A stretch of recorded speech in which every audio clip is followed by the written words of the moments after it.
welcome you to the first of our public lecture series for 2018.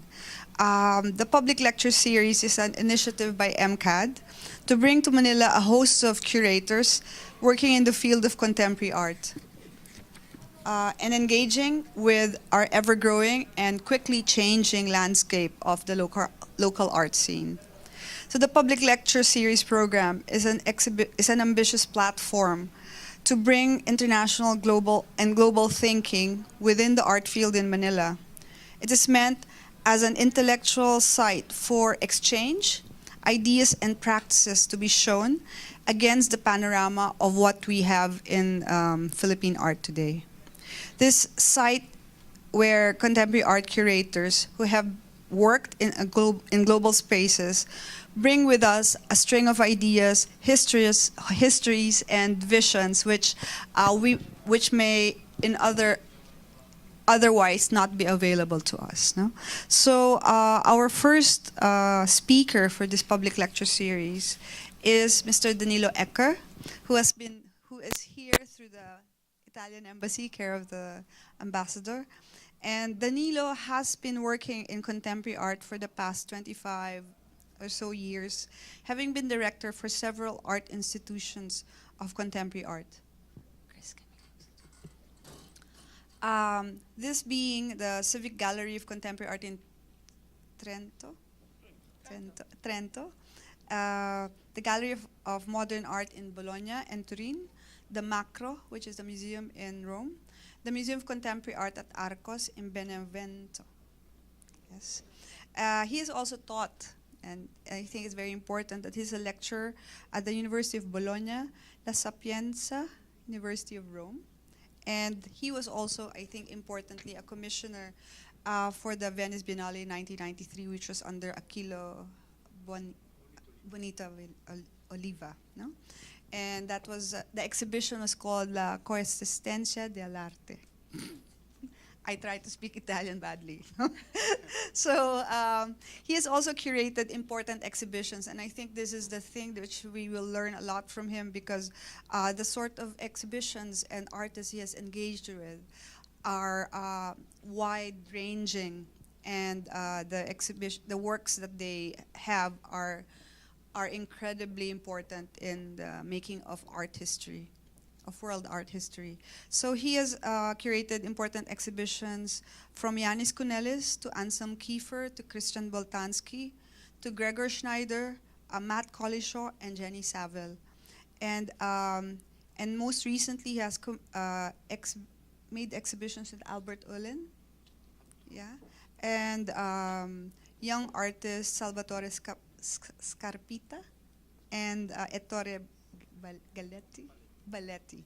So I'd like to welcome Mr. Eccher. But before that, I'd like to invite the ambassador for a few words.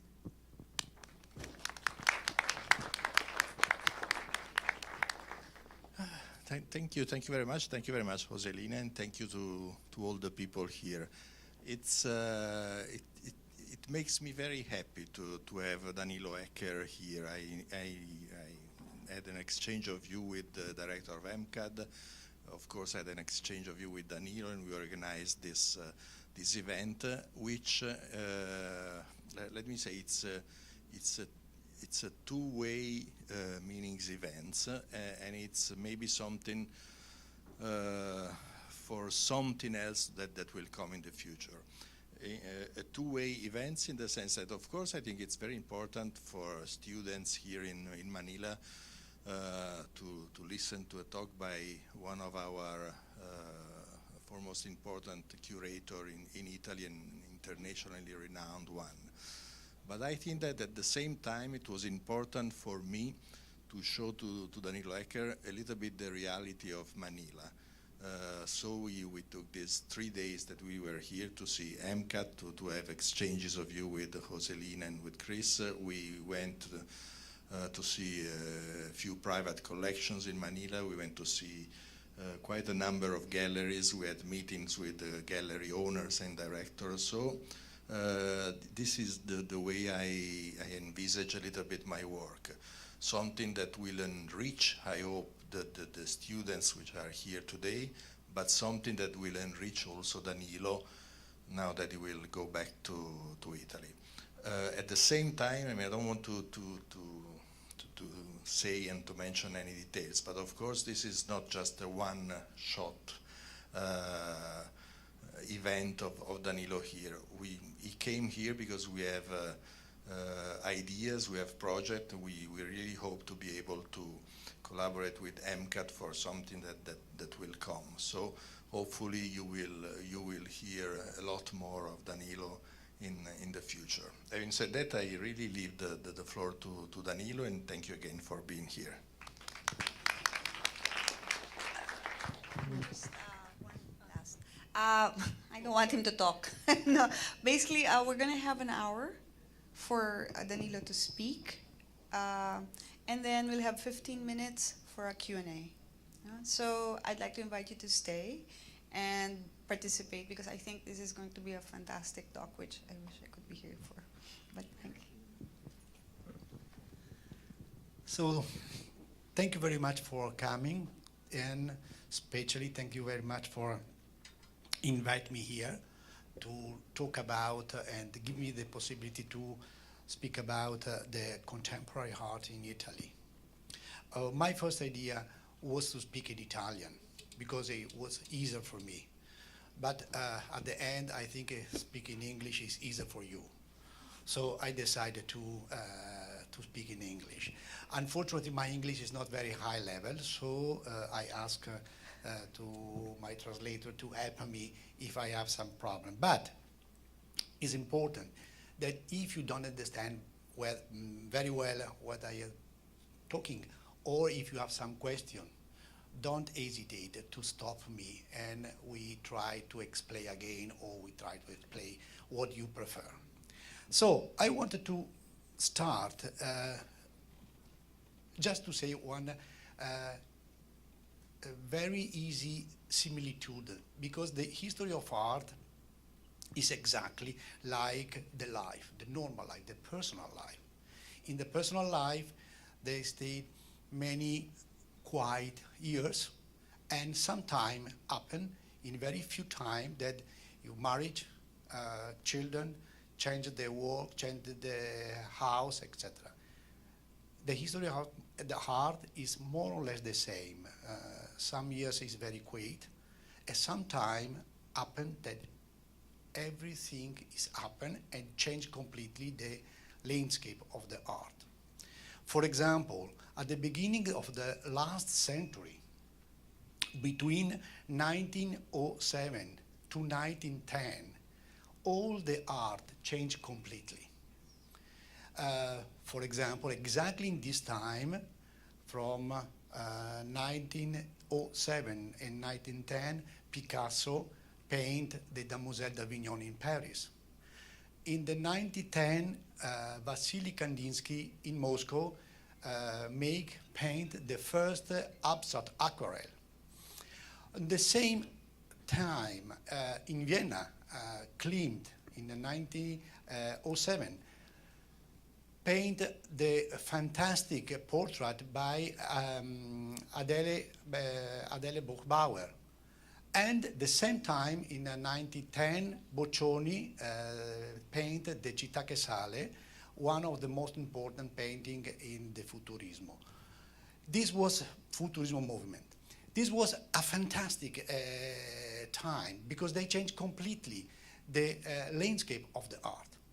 After this year, everything was changed, and it was impossible to repeat the same art before. This time opened the door to the experience by Duchamp, and Duchamp changed completely the life of the art. More or less, then there was in Europe two, not only in Europe, of course, two world wars, and they stopped the art or they changed completely. We have to wait until the middle of the 60s to found another time with the same energy and the same changing. Between 65 and 70, the situation in the West country changed completely. There was a time. Oh, sorry. Yes, I want to start with this one. In the middle of the 60s, all the Europe was a big situation about the revolution of the students in many universities in Europe. They start in Paris, but then in Italy, they start before in America. And they change the situation in economically way, in a social way, and of course in art way. In art, the situation was particularly stronger because all the years before, they was completely focused on the painting. But after this kind of revolution, they changed completely the idea of the reality, the idea of the economic situation, they changed. And the first problem that art decided to do is stop on the painting and go out of the square, go out of the canvas. They started to work directly in the landscape.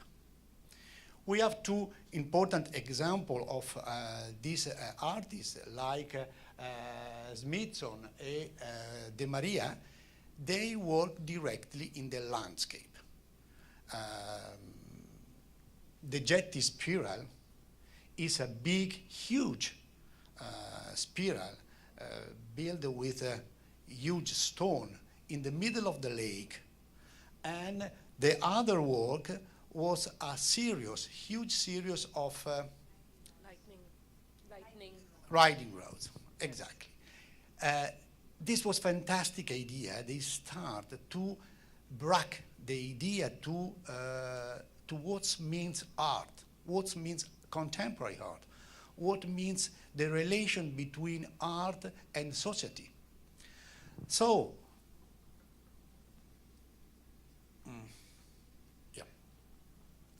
so many artists in Europe, they changed the same idea. They start in Paris with Christo, who cover some part of the city, some part of the monument of the city, some building. In Germany, with Beuys, who decide to have a relation with the energy of the world in a strange way, like a shamanism idea of the art.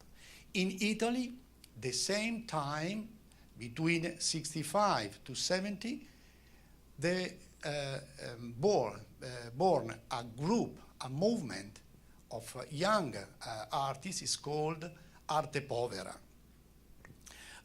Arte Povera means poor art in English. And the concept of the poor, it's very complex. Poor means material poor, like stone, like coke, like glass, like iron, very, very poor material. But at the same time, poor means popular, means directly outside of the market. The problem in this age was to divide the idea of the painting, the square, and the market. To be poor means to be out of the market. So they started to build not only in relation with the landscape, but they started to build some work that was impossible to sell. And one of the first and much more important Italian artists who started in this direction was Mario Merz. Mario Merz was very famous in everywhere in the world, of course, but especially in Italy, because he take this idea to go out the world, to go out the painter, at the same time out of the market, to found the new energy inside of the world, inside of the nature. So he decided to use three important forms. The first form was igloo. Igloo, it's a particular form because it's a part of Earth, but it's the same concept of the energy to compress. And to compress the energy means to find the real power of the nature everywhere. The power of the nature is everywhere. And the igloo is the position, the space where the energy go in. At the same time, he used another symbol, very, very famous, is the Fibonacci number. Fibonacci was a mathematic and physic in the 15th century in Italy. And he was very famous because he found a sequence, mathematical sequence, where developed the nature.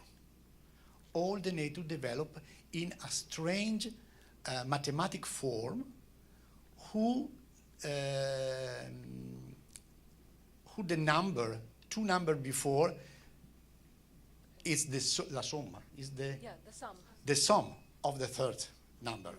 So the Fibonacci sequence is 1, 1, 2, 2 and 1, 3, 3 and 2, 5, 5 and 3, 8, etc.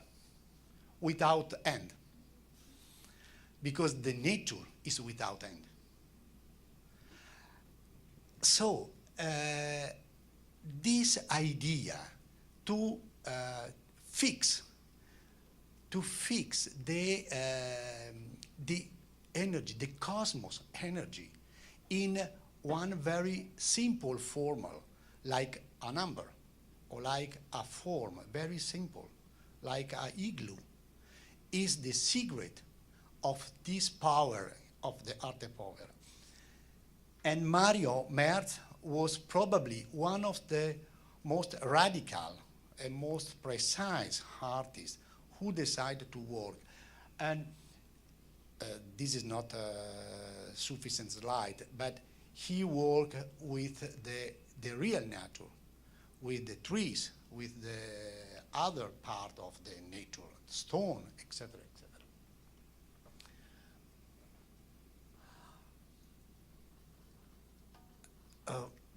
Another important artist who decided to really cut all the tradition and to rebuild a new idea of tradition is Jannis Kounellis. Jannis Kounellis is a Greek artist who lives in Rome, who lived in Italy for a long, long time. He made the academy in Italy and is still in Italy all his life. And if the art must be connecting with the nature, if the art must be connecting with the life, which kind of work must be very connecting with the nature, the real nature? So he exhibit in one small gallery in Rome in 1969, 9 horse, real horse, and for 1 month, he in this gallery he present only 9 horses, and the horses is the real nature. But it's strange because very few people know that he decided to sign a line around this gallery because the horse is blocked in this line. But at the same time, the line is a drawing of the space. And this is the work, the relation between a very simple drawing of the space with a line and the real animals. Of course, he used many other animals. He used fish, he used birds, he used many other animals. In the reality, he was not the first artist who used the animals, because a few months before, Richard Serra used a pink pork, pink pork. Pink pork. A pig. Big pork. But in any case, the idea to use the animals, it's not only an extravagant idea, but was exactly the idea to found a really strong relation between nature and art.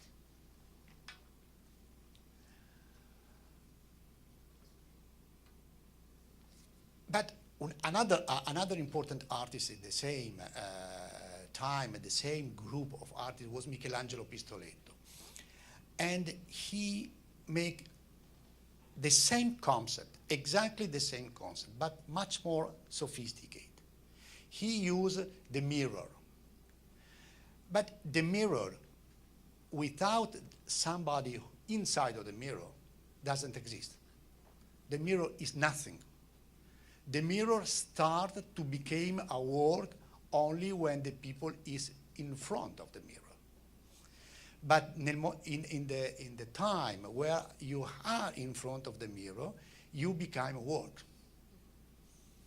So in this case, it's not important to bring directly one animals, to bring directly one part, one horse, so etc., but everybody, the public, who go to see the exhibition, became a part of exhibition.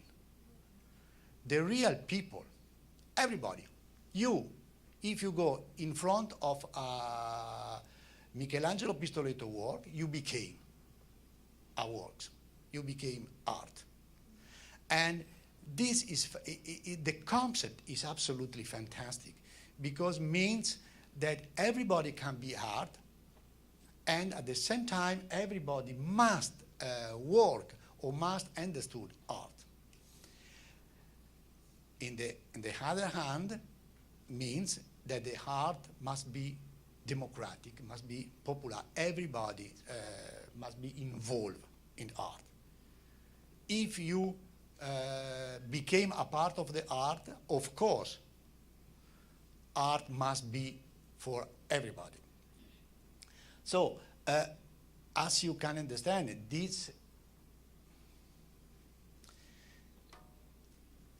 if you understand this group of the artists, work in completely new languages. They change completely the idea of create art, because from this artist it's impossible to make the normal painting. It's impossible to come back in the normal painting. You have to think about a new expression, a new idea, a new relation with the art. For example, the work that you see on the right, it's called torsione. Torsione means torsion. It's not easy, not very complicated. It's easy. No. Torsion. It's what you see. The torsion is a energy. It's a kind of energy, because if you take out the wall behind, the wood rot in will unwind. Will unwind very, very fast. This is the energy. And in this block of artists, you can feel the energy of the material. you can feel the energy of the nature. In the other photo, unfortunately, it's not very clear, but in each stone, this is the normal stone, and in each stone is a very, very small hole. Inside is a bussola. Oh, it's a compass inside. It's a compass. In each hole. In each stone. And this compass, of course, go to the north. And you have to think that in the normal stone, you see an extraordinary energy, because all the earth is orientated to the north. And this kind of energy is completely invisible. Nobody can feel, but now we are completely in this kind of energy. So in this idea, it's the new, is the future of the art, is the new perspective of the art.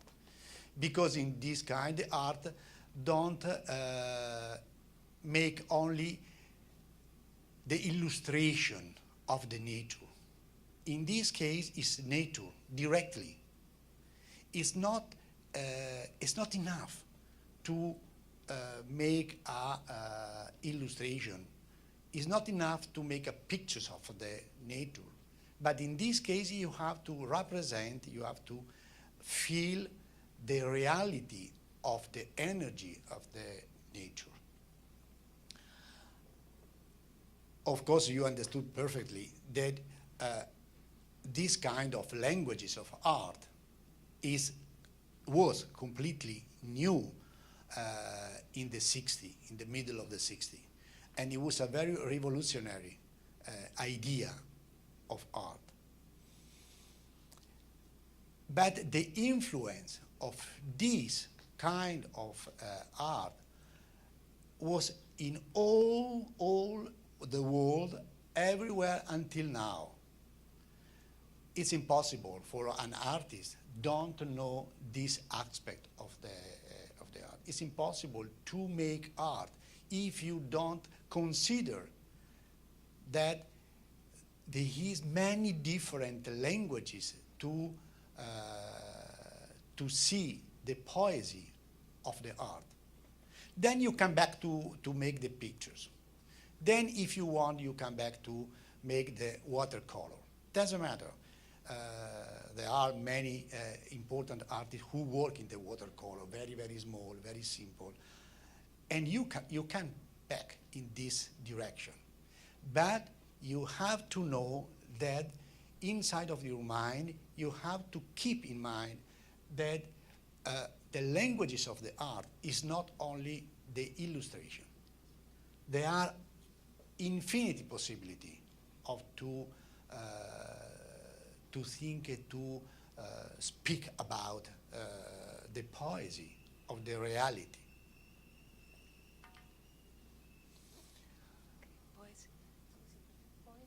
Poesia. Poetry. Poetry. Yeah, come on, it's more or less this. Okay. Thank you very much. So, if you heard that my word is not correct, please say, oh, come on, what are you saying? This is Marisa Merz, and Marisa Merz is the wife of Mario Merz, and his work was another aspect very interesting about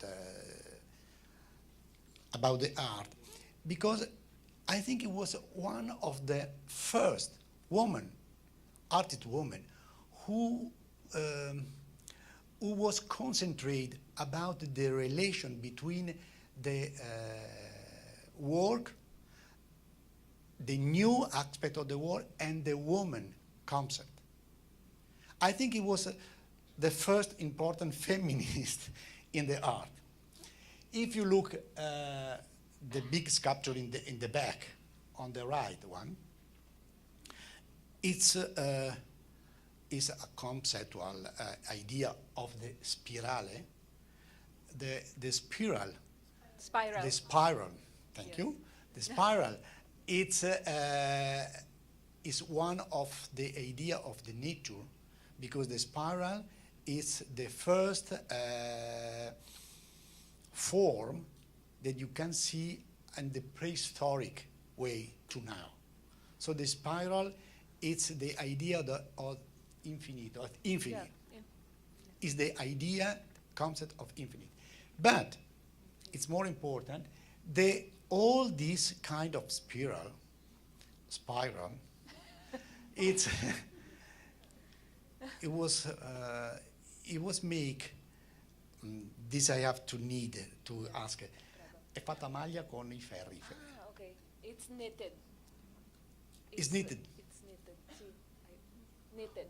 Is knitted with exactly as all the old women make in the history of Italy, for example. My mother make knits my sweaters, exactly. scarves. It was used to work. It's specific woman work, Yes. and he transformed this kind of traditional woman work in an idea of art, and they use to knit with the fili di rame. Ah, okay. With oh my gosh, rame, copper wire. This one. Copper wire. And rame copper. See. And the copper, it's a special material because it's the most important material to transport the energy, Yes. the electricity, for example, or the heating, or everything. So it's a very strange combination.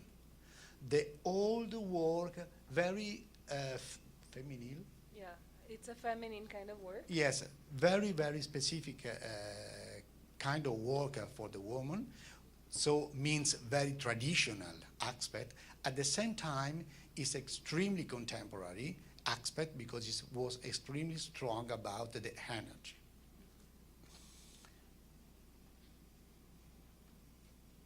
Yeah, here it's, I have many other artists who work about this one. I want just to stop about Alighiero Boetti because he was one of the first artists who decided don't work directly on the work. Both of these works, it's a carpet, and he don't make carpet, of course. He was not able to work in the carpet, and he used to make the carpet in Afghanistan when Afghanistan was an open country, where Afghanistan was very connecting with the West situation. And he spent a lot of time in the 70s to live in Afghanistan and to work with the artisan directly from Afghanistan. So the idea was to change a little bit, to move from an artist who build directly the artwork and an artist that only think about the artwork. Doesn't matter who produce it. Doesn't matter who reality. Yeah, in truth. Produce this kind of work. It's really conceptual. It's a very big cut with the tradition. The romantic idea, it's very connecting between the artist and the hand-make work. In this case, this part handmade work is doesn't important. It's much more important the idea. Only the idea it's important. And in this case, everybody, every good artisan could realize this kind of work. Of course, I needed to speak about Giuseppe Pennone, because Giuseppe Pennone is one of the most famous artists, Italian artists originally, but international artist. He teaches in the academy in Paris. He lives between Italy, Paris, and New York, so it's not really only Italian artist, but still Italian.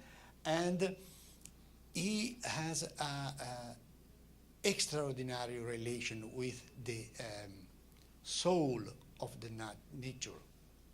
Anima della natura? Yeah. Good. The soul of the nature, it's, for example, it's easier to explain in the left part of the screen. This is the trees, but this kind of trees come from the mechanic preparation of the tree, il tronco. Yeah, from the trunk. Yes, The trunk. they take the trunk, and he excave to found the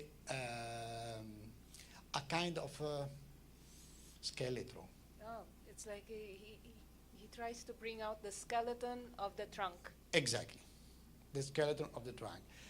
This means that the nature, you can see everything in the nature, but at the same time, inside of the nature, you found the reality. The reality is not where you see immediately, but where you feel to be inside of the nature. Another aspect of this kind of work was the Gilberto Zorio. He worked about another important aspect of the relation between the cosmic energy. One of the aspects is the alchemia. The alchemia, it's the possibility to change the material. For this reason, he used many different chemical material to produce the work who change completely. For example, this work on the right is the normal pila. What do you say, pila? Battery. Battery, exactly, battery. This I know, battery. This is a normal battery. And the battery is connecting between two chemical elements. And all these kind of elements change, continues to change, and all the blue part and the green part start to grow up on the rame, Copper. on the copper. Yes. So every day the works change and continues to change. If you put water in the vase, they change completely. Every time change. And what's happened? It's a chemical reaction. And the subject of the works is not what you see, because you see the two banal vase is not very important. The subject of this work is the magic alchemia who produce the energy. You produce this kind of transformation of the battery. Cosa ho detto? Sono No, stupidaggine? dice alchemy. Ah, invece si dice alchemy. Alchemy. Alchemy. Sì. Vabbè. Okay, no, thank you very much for thank you very much for correction. Thank you. Now I'm go a little bit faster because all these artists that I talk until now is a historical group of arte povera, and as I try to explain to you, all this group of artists, they work in idea of concept about new strategy, new languages of art. And the new languages of art means that you have to be completely open mind, completely to feel the art. It's not only in the museum, not only in one painter, but in painting, but you can see the art everywhere around you. In the trees, in a battery, everything can be art. Everything can be potentially can be art. The only problem is in our mind. We decide, we need to be so open, so curious to find art. And the very magical power of artists is to sign. This could be art, this could be art. This power is very potential. It's the same power that started Duchamp at the beginning of the century, when he put a fountain, is the title. It was a gabinetto. Toilet, yes. It's a toilet in the middle of the museum, and and say this is art. Not only toilet is art, only this one, because the artist decide.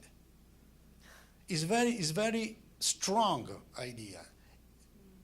And the same concept is in the arte povera. Not everything is art, but the artist is able to sign, to say this one, Point. look this one, Point. poet. Yes. This one, look this one, look this one. So, as you can understand, of course, the idea, the relation between the public and the art is changing completely. After 70, all the concept of art is changing. Everything is changing. And the relation with the public, with the artist, with the market, of course, is changing.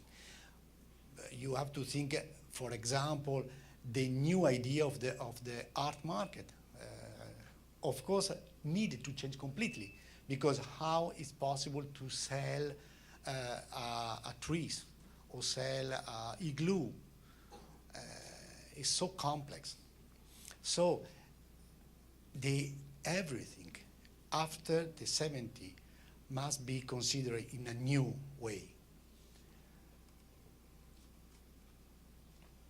This is many other example of some artists who work in this kind of direction.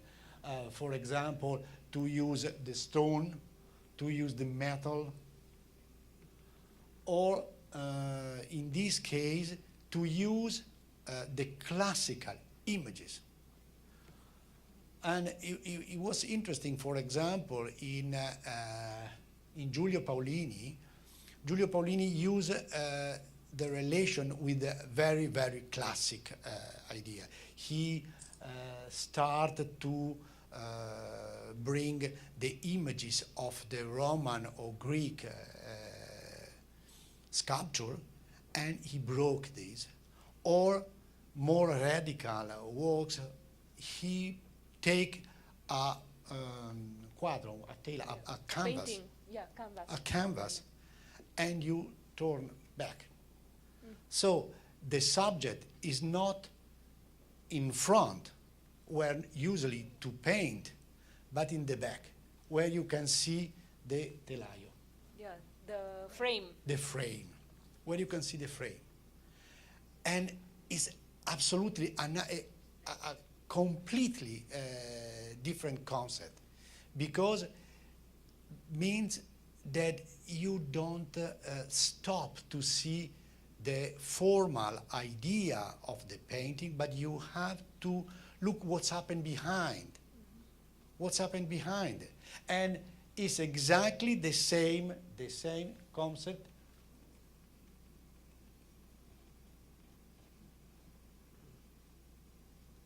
Many years before, make Lucio Fontana with the canvas. When Lucio Fontana cut the canvas in the left part, means that you don't stop on the canvas, you don't stop on the superficie. You have to go through the superficie, you have to go through the Surface. Surface. Sorry, surface. You have to go through the surface. And this means you have to go through the art.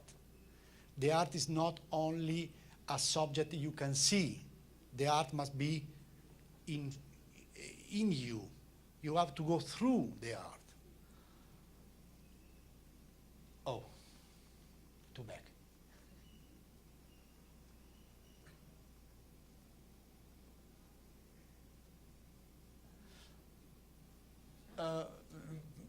There was a very strange figures of art in Italy, because he opened another particular door that very, very important in the future in all contemporary art, especially in America, but in Europe too.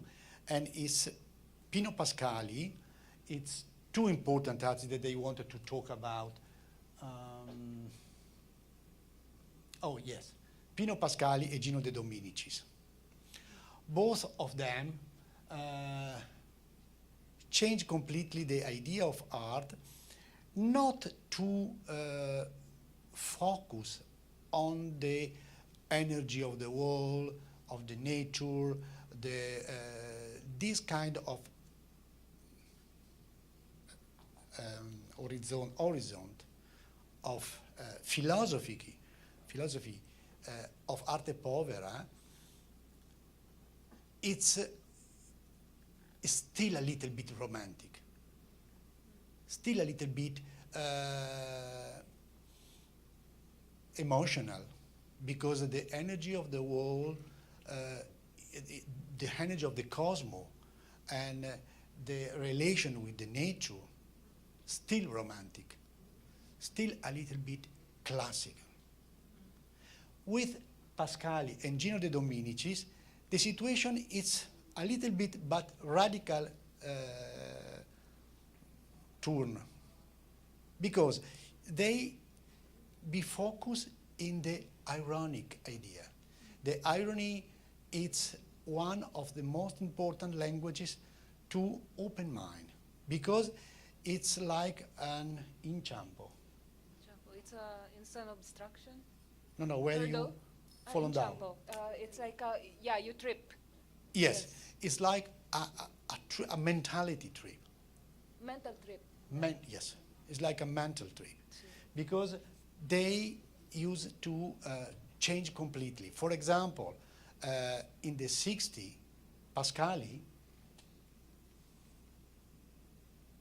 used to present himself, for example, where in the same position of the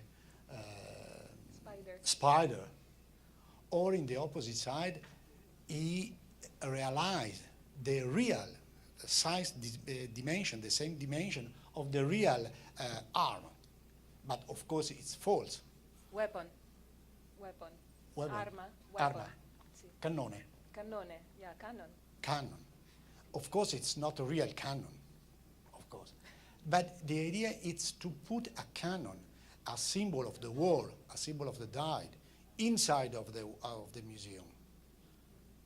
It's extremely strong idea to make a inverse controsenso. It's a controsenso. When you think one thing and it's Yeah, the opposite. Controsenso. Controsenso. It's Contradiction. More or less. Contraddizione. Yes. Più o meno. It's the same, this one. If you look if you look at the skeleton is with a small dog, and the skeleton has the pattini. What? Roller skates. Roller skate. Yes, roller skates. So it's very ridiculous, because it's ridiculous in one way, in one hand, and in the other hand is dramatic, because it's the dead people who with the roller skate. Yeah. And more complex, it's the other image. The other images was extremely famous because it's one room, is one important room in the Venice Biennale in 1971, or 72, or 71. And there was a small room. In this room was a square on the floor, you see. This, you see or not? Yes. The square on the floor, it's the invisible cube. Mm-hmm. And the invisible cube, in reality, is only a line on the floor. Yes.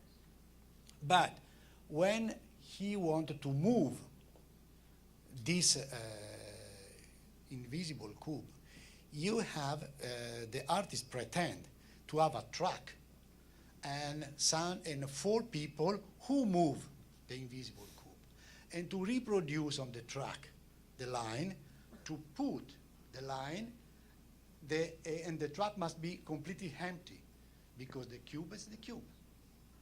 And when he produced the cube in the room, it was exactly like idea of the cube. Of course, it doesn't exist. And the people, the guy on the chairs, it's un malato di un Down. Ah, so he's a Down syndrome person. Down syndrome person. And he put this idea of reality, and in the middle is the stone. So it's 3 idea of the reality. Is an invisible reality, is a mental problematic reality, is the real reality, is a stone. Is the idea of the relation with the reality. So you understand that it's very difficult to work, to understand this kind of art if you think only about the painter. Yes, you come back to make the watercolor, but you have to think that in the 1971, one artist presented in the world a new languages, and the new languages is the reality. It's much more reality a person than every drawing. You can draw perfectly a person, but much more reality is a real person. And the influence, the relation between this kind of artist and Maurizio Cattelan. Maurizio Cattelan is now, today, is probably the most famous Italian artist in the world. He lives between Milan and New York. And he decided to work, it looked like very simple, very ridiculous work. It's like a joke. But in the reality is much more complex. It's very, very strong work. For example, the horse in the left part, if you look, is the real horse, not real, impagliato. Oh, it's like taxidermy. Yes, but the dimension is the real horse put inside of the wall in the museum. And everybody can understand the relation. Is a joke about exactly the same work that Kounellis make 20 years before. Kounellis put the real horse in a gallery, and he take one horse and put on the wall. The relation is strange because it's the same idea. It's un disprezzo. Oh, it's like it's. Please it's help me, hating, ambassador. it's, yeah, it's like you're looking down on. Disprezzo. What do you say? Disprezzare. Disprezzo? Despise, yeah, despise. Despise. Yes, it's a very Spiteful. Spiteful. yes from Kounellis, but at the same time he bring the symbol of Kounellis. So it's a very strange. It's a very strange balance between to be completely against the history, at the same time to bring the history, and this it's a strange situation, and it's more or less the same aspect in the other work. The other work is very famous. It's Hitler in the position who pray, and this work look like a very ridiculous because it's like a dolly. It's stupid thing. But when he put this work the first time was in Berlin. And he put this work in front of the doors of the Jewish school. Exactly the same point where the Nazi destroyed the school and killed thousands and thousands of children. So it's a very ridiculous idea, but it's dramatic. History. So in this case, the art, it's to say, be careful, be careful. Don't stop only to look the images. Don't stop to look only the idea. The meaning of this work is much more complex. You have to see behind the work. You have to see what's happened behind this idea. This is the other very famous Italian artist, contemporary artist. He was born in the 1971. It's quite young, and it's Francesca Vettori, and he used 90%. He used the languages and the images of the movie. I choose two images very casual, but this is actress, the other is himself, but normally he used the images of important actors or actors. And he embroidered, ricamo. Yeah, embroidered. Yes. And he embroidered some part of his face. Many times it's the cries, tears. Tears, yes. And it's a strange relation because he used the images, very famous actors. He used the images of the sensual, beautiful world, but he changed in the time where are crying, Yeah. and at the same time he used one technical, extremely complex, and where he long time to do that, because he have to embroider By hand. every detail. So in this case too, the idea is to pick up some images to take some images from the most popular languages like movie, like television, etc., and to change in a new way, and to use in a very strange situation. This is some images of youngest artists. Really, it's not all Italy, because this is Italian, but they live everywhere, in Europe and in America. But I think this is important for me in this very simple conversation with you. It's to explain that, especially in Italy, but not only in Italy, the new languages of art speak about many different languages, and especially the languages of contemporary art. It's not closed in one way. This means that it's dangerous because, be careful, nobody can say, oh, in front of contemporary art, I can say where I want. It's not true. Sometimes I talk with the public in the museum and say, oh, I don't understand exactly the work, but I think that it's this one, and everybody can say, I think this one. No, it's not true. It's not true that you can say where you want in front of the art. At the same time, it's not true that they have just one meaning. The real art, and especially the contemporary art, they put many different meaning, and you have to discover this kind of meaning.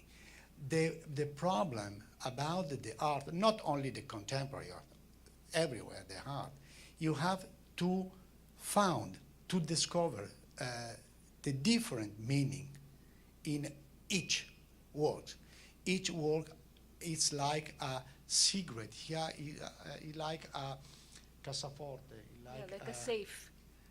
Yes, where you have to find the combination to go in. And when you open, you found finally a combination. You open this one, and you found another smaller. And you have to find another combination to find another. And inside, like this, forever. This is the problem of the art. You have to do art, and you have to read art without to be pretentious to know everything. Nobody know everything. This is important. I think it's not the good way to close a lecture, but it's this. Thank you. Thank you, Danilo, for that very informative lecture. We'll take some questions now. I actually have one to start. You talked about the Arte Povera movement developing as a response to what was in existence at the time. Something that a thought or an opinion that's commonly shared is that it was a response to the American minimalist movement at the time. Do you agree with that? Obviously, you've talked about art which has presented multiple layers of complexity related to nature, etc. Do you share that opinion, or is it, do you share that opinion, and how important do you think the American minimalist movement was prior to that in influencing the Arte Povera artists? If I understood I'm not sure to be sure that I understood perfectly. L'influenza del minimalismo sull'arte povera. Yes, I understood good.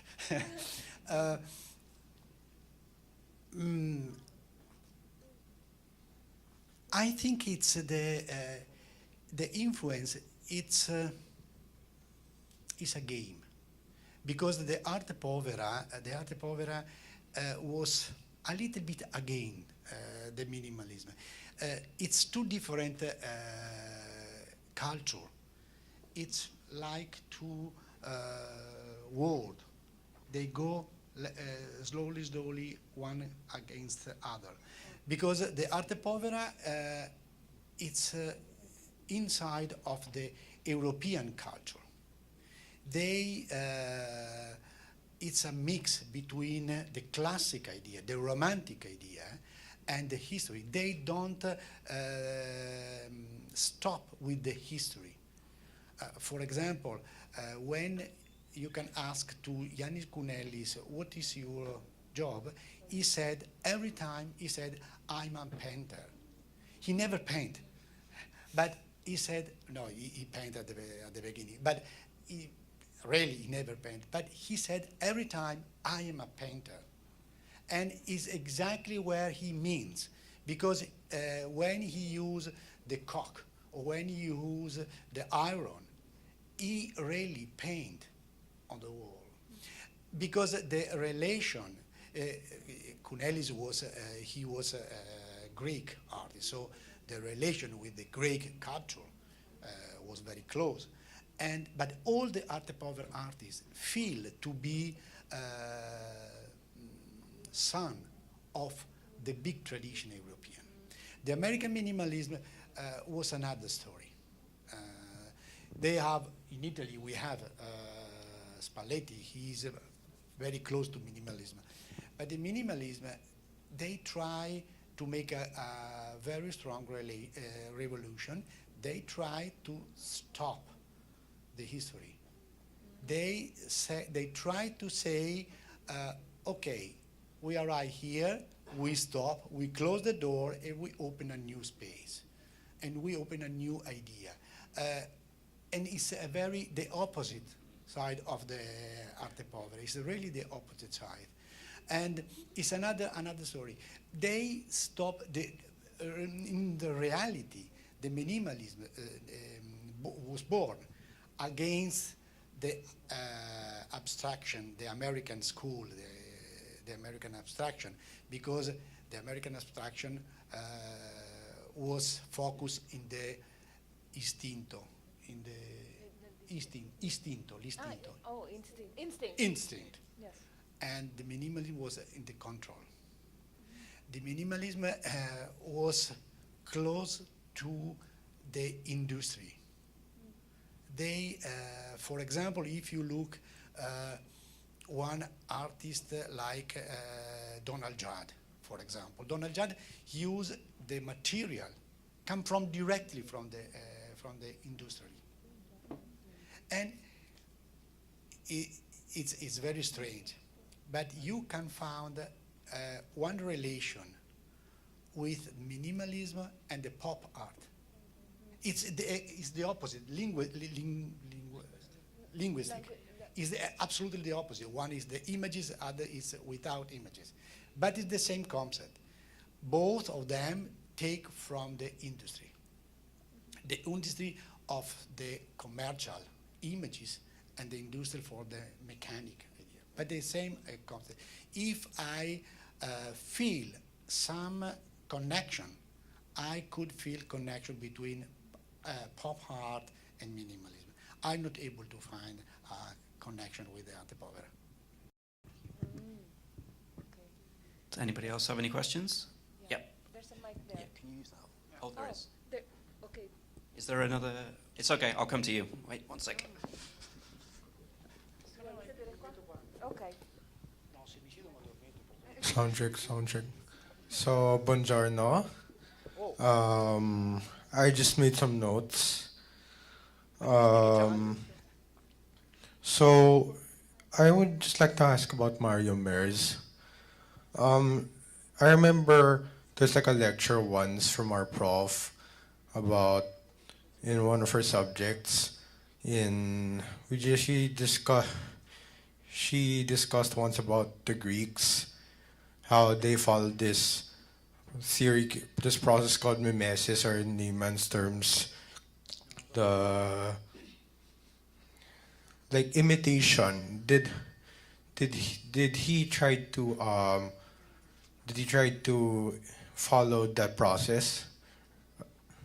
Dice che seguiva il processo di imitazione perché dice che hanno trovato qualcosa, il processo di imitazione del I don't think to understood very well. You talk about the process of imitation. About what? Because the thing with the sculptures in Greece is they're connected with nature, they're imitated from nature as well. Dice che le sculture greche sono state fatte prodotte in imitazione della natura, da come pensa che è una cosa che deriva da quel concetto?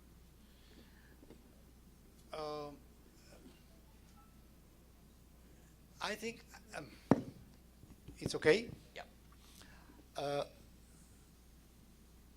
I think it's a little bit forzato. Yeah, it's kind of forced. I think it's a little bit forced, this interpretation. Of course, the Mario Merz, like all the artisti from Arte Povera, they was very connected with the history of art, and especially with the Greek and Roman experience.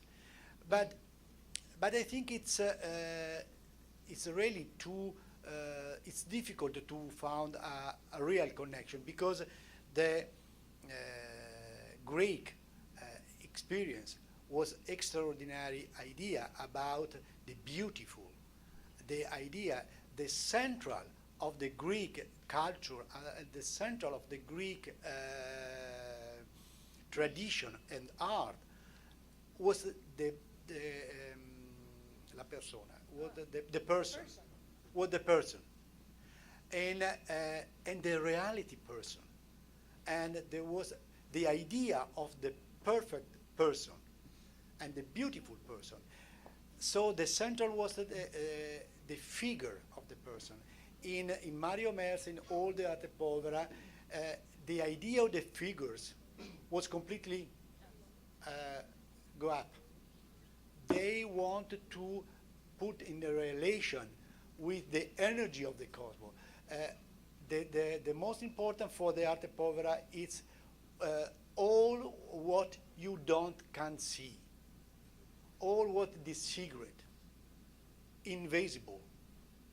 This is much more important for Mario and for all other artists.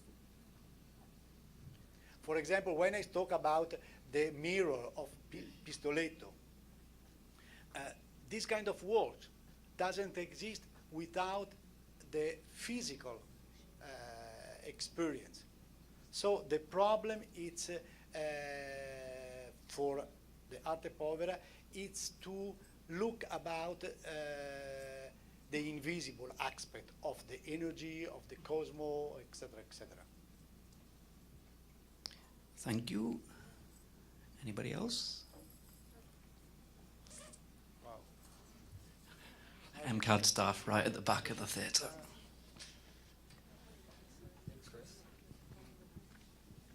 So Danilo, I read somewhere that the term arte povera was first coined sometime in the late '60s by this art critic, Germano Cellan. Germano Cellas, yes. Well, if it was coined by an art critic or historian, I was just wondering if the artists within the movement actually did have some sense of identity, and would they be talking about their own theories on their own, and not that they have a manifesto or anything like that, but was there a formal, more, I guess, academic, or at least a more formal grouping amongst the artists themselves? Se c'è una forma Dato che il nome, diciamo, è stato... I'm sorry, I have to, because No. I want No problem. No, I want to be sure. I understood, but I want to be sure to understand good. Dato che il termine arte povera è stato dato da Germano Cellan, e se loro erano consci della loro identità di Sì, gruppo sì, sì. e se hanno manifesto proprio... No, ho capito giusto.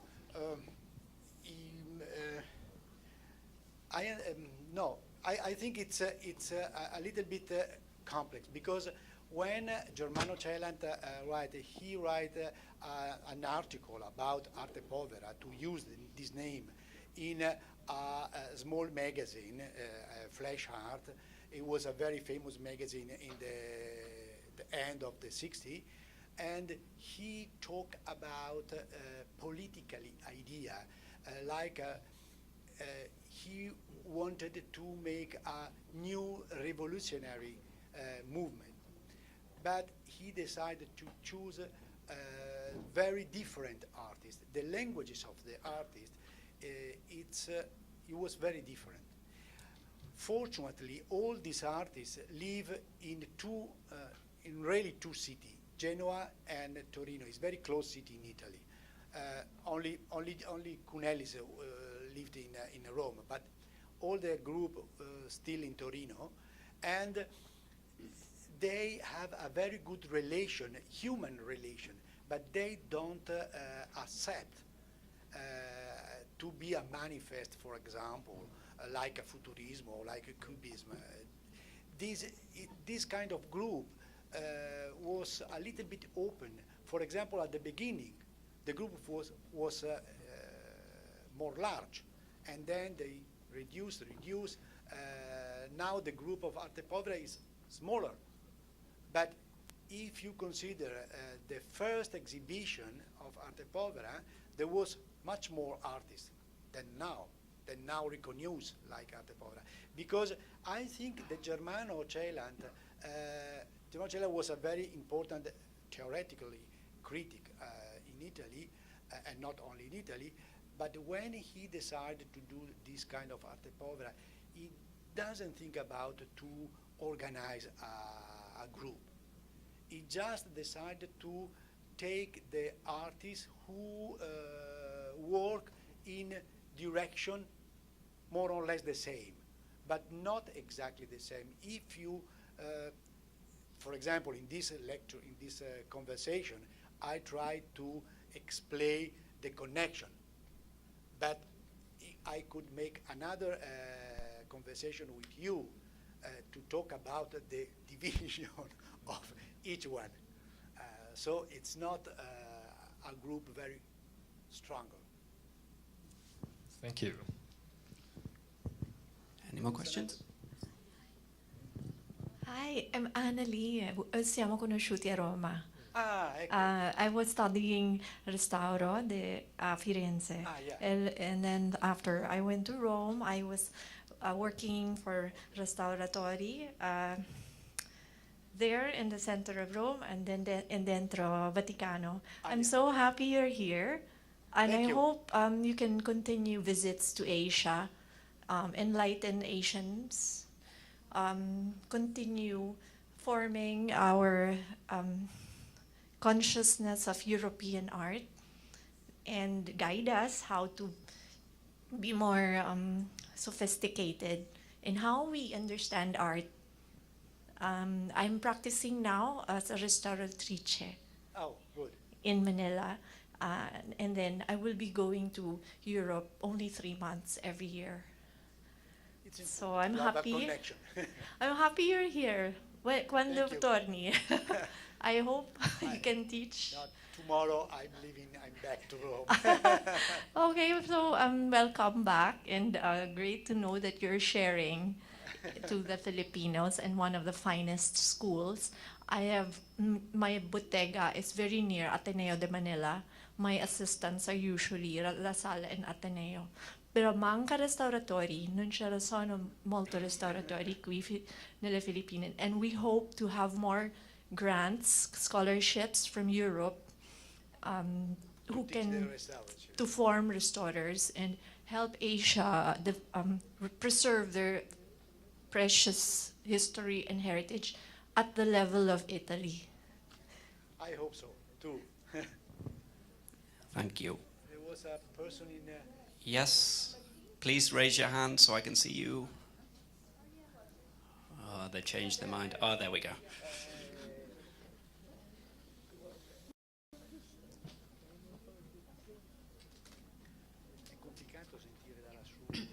So hi. So I have just one question, because here's my classmate, and we are studying now in media art. And I would just like to know if media art plays a big role in Italian contemporary art. Today, like as in the present. Yeah, I understood. Yes, of course. The media languages is extremely important, and I think that from 60 to now, it's another important language. Of course, I don't speak about the media because Arte Povera, they use very, very few aspects of the new media. But in Italy, we have a lot of very important artists who use video art. For example, I talk about Francesca Vettori, and I present only the works he make in broader. But at the same time, he use the video a lot. He work with very important movie director like Polanski, like I don't know, I don't remember all this kind of movie director, but he was very close to the movie. And the video art in Italy, it's very important. There are a lot of artists, and this is the reason because I'm very afraid about the video art. And this is the reason because I said to many artists who use and to work in video art to be careful. Video art is very dangerous and very strange languages. It's extremely contemporary. I love it, but it's extremely, extremely, extremely difficult because you have to compare with the movie, with the advertising, where a lot of money. They use a lot, very high technology, and for the art, you have to be a very strong idea. And I think it's strange because a lot of young artists decide to use video because they think the video is easier, is cheaper, of course, and everybody can use. But at the same time, this is one of the reasons because it's extremely dangerous and it's extremely difficult to work a very good level of video art. But in any case, it's one of the most important languages. And of course, I'm happy that you study video art, and I wanted to support and to push you to continue to study video art. But at the same time, really, be careful. Okay, we have time for one more if there is one. Hello, good afternoon. Fantastic installation arts. I would like to ask, I don't know if it's right to ask now, but I'm just curious, who can we consider as the end user of this created artworks or art by the artist? Is it the space or the site? Or is it the spectators or the visitors? Or is it the artwork itself or the artist's work? Please. Dice che vedendo queste opere, dice che sono così, sì, chiedi, sì, se l'artista, Sì, è quello che ho se capito. lo spazio oppure il... So this is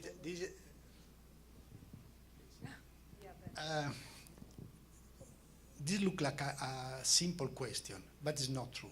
It's a very complex question because the real question is what is art, and I think that or what's the difference between art and, for example, design. No, normally today everybody said, "Oh, the fashion design is an artist. The extraordinary chef is an artist." But who is really an artist? What is art? I think it's very difficult. A lot of philosophers try to explain exactly what is art. Or nobody found the last result about this. I think that the really artwork non serve a nulla. Oh, it's useless. It's useless. Nothing. The really artwork is for nothing. All the other thing is for some use. For example, the more extravagant designer, he think about the use of furniture. The more strange fashion design, they think about the use the dress, etc., etc. The chef used to heat, etc. The art don't use anything. It's, all the artists make nothing, and nobody won't use art. The art is only poetry. Poetry, yes. It's only poetry. And for example, what is the dream? What use the dream? You can't live without dream. We spend in our life more or less half time to dream, to sleep and to dream. And it's nothing, but it's necessary. It's exactly like the poetry. It's like the art. Art don't use anything, but it's necessary. I think so. I have to end the lecture on that. Yeah. Oh, okay, sorry, okay. No, sorry, the last question. You mentioned about the contemporary art that it has so many different meanings and that we have to discover each meaning. And I know we have so many students here who would want to pursue contemporary art because they're here, in fact, no, they're interested in the topic. So in the Philippine settings, what a piece of advice can you share to us to also identify a particular art in a very simple, even in a very simple object? As you mentioned, any object is a potential art. So how can we apply this and how can we see the different meanings? I mean, I know it's instinctive, as you mentioned, but do you have any piece of advice for Filipino students here who would want to pursue contemporary art? Do you have a book? Come trovare l'arte? Come trovare l'arte, come continuare a come riconoscere. Oh, I think it's quite impossible to give a good answer, of course. This is not the last, but it's more complex question. I think that the most important thing is to open the mind, because everybody live in the middle of the art. The art is completely around us. Is the nature, is the car, is the industry, is the television. Everything can be art. And we live in middle of the art. The only problem is to be able to open the mind and to find the good keys to go in the art. Because, for example, this room is absolutely a banal room for the conference. But maybe you can think about to find a new aspect to make, for example, if I said all together, go up, go down, open the harp, etc., we prepare a performance. And this room change in a performance room. So the problem is the attitude to see the art. And I think this is important. But at the same time, I don't want to forget one very important thing that many, unfortunately, too many young students don't see, don't think about, and it's study. They have to study. They have to study. I know this look like a little bit boring, but they have to. It's important. The study, it's an important instrument to open the mind. And if you don't open the mind, you can't see the art. And to open the mind, you have to study before. I think so. Thank you very much. Can we all give a round of applause for Danilo? Yeah, thank you once again. I'd just like to take this opportunity to thank the Italian Embassy in Manila that made this event possible. MCAD is running a series of 5 public lectures throughout 2018. Our next one will be on February 8th with Anthony Huberman, who is a curator from San Francisco.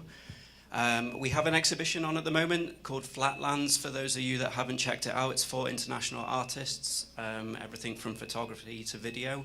Please do come and check it out, and thank you all for attending. Hope to see you at the next one. Bye.